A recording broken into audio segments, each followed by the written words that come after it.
33 প্রিয় নবী সাল্লাল্লাহু আলাইহি ওয়াসাল্লাম বলেছেন, মানুষ যদি মৃত ব্যক্তির আর্তনাদ দেখতে এবং শুনতে পেত, তাহলে মানুষ মৃত ব্যক্তির জন্য কান্না না করে নিজের জন্য কাঁদত। 34 মহানবী সাল্লাল্লাহু আলাইহি ওয়াসাল্লাম বলেছেন, সূরা ফাতিহা তোমরা ধীরে ধীরে পাঠ করো, কারণ মহান আল্লাহ নিজে তার জবান দেন।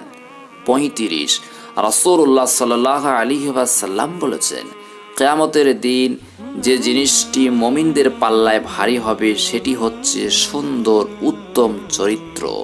36 আল্লাহ রাসূল সাল্লাল্লাহু আলাইহি ওয়াসাল্লাম বলেছেন, কবরের ভিতরের প্রথম চাপ পৃথিবীর সকল কষ্টকে হার মানিয়ে দেবে।